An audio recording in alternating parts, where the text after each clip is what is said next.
Суд объявляется открытым. Теперь у Карабулака тоже появилась возможность проводить заседания и разбирательства по делам в современных условиях. В новом здании предусмотрено все необходимое. Два зала судебных заседаний как для рассмотрения гражданских дел, так и уголовных с участием присяжных заседателей. Все они оборудованы системами аудиопротоколирования и видеоконференц-связью. Председатель Верховного суда Ингушетии поздравил своих коллег с этим важным событием.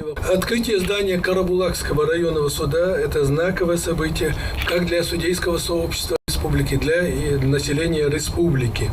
Ведь каждый житель республики, в частности, может обратиться за защитой своих конституционных прав в Карабулакский районный суд, если этот вопрос касается территории города Карабулак.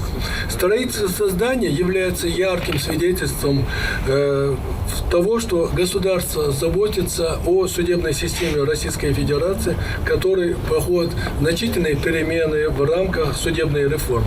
Основанием для создания Карабулакского районного суда республики послужил федеральный закон о создании районных судов Республики Ингушетия 27 декабря 2000 года. Свидетельством того, что вот такое хорошее здание, это то внимание, которое уделяет президент Российской Федерации по развитию судебной системы России Владимир Владимирович Путин. Мы, я говорил, неустанно чувствуем поддержку руководителя судебной власти страны, председателя Верховного суда Российской Федерации Вячеслава Михайловича Лебедева, генерального директора судебного департамента Александра Владимировича Гусева, который реализует все вопросы, связанные с материально-техническим обеспечением. Новое здание Карабулакского районного суда построено в рамках федеральной целевой программы развития судебной системы России на 2013-2021 годы. Право перерезать ленту и открыть новую страницу этой истории представили главе Верховного суда республики и мэру города.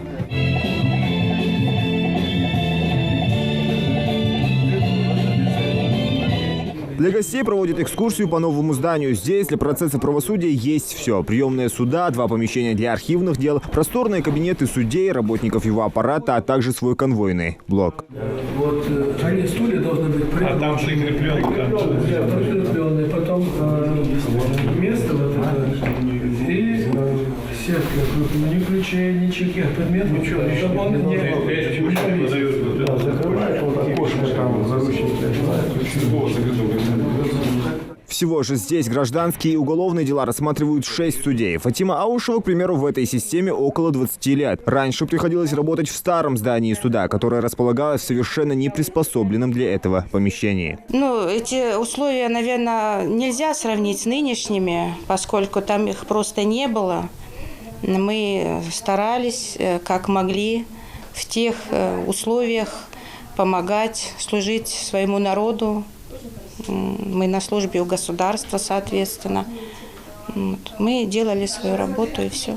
Первый камень заложили в прошлом году. За короткие сроки возвели красивое современное двухэтажное здание общей площадью 800 квадратных метров. Это очень значимое событие, открытие данного здания. Почему? Потому что не то, что для штата, для судей. Мы сейчас прошлись, видели, какие просторные кабинеты, все условия созданы. Я как глава администрации больше всего не то, что о суде думаю, еще думаю о гражданах. Поэтому я думаю, это будут хорошие условия для заседаний, для участия в процессах. Сейчас городской и районный суды республики осуществляют правосудие в зданиях, которые отвечают всем предъявляемым требованиям. Также решается вопрос и с размещением мировых судей. Здание освободившегося районного суда по согласованию с главой через Росимущество мы это здание передали, федеральную собственность передали в собственность субъекта, передаем документы для размещения там мировых судей, которые находятся на территории Карабулака, города Карабулак и прилегающих районов. Благодаря новым условиям рассматривать споры и жалобы жителей будет еще удобнее. Судьи Карабулакского районного суда разбирают дела со всей ответственностью и успешно справляются с растущей с каждым годом служебной нагрузкой. Зелимхан Кылоев, Мухаммад Белакиев, Новости 24.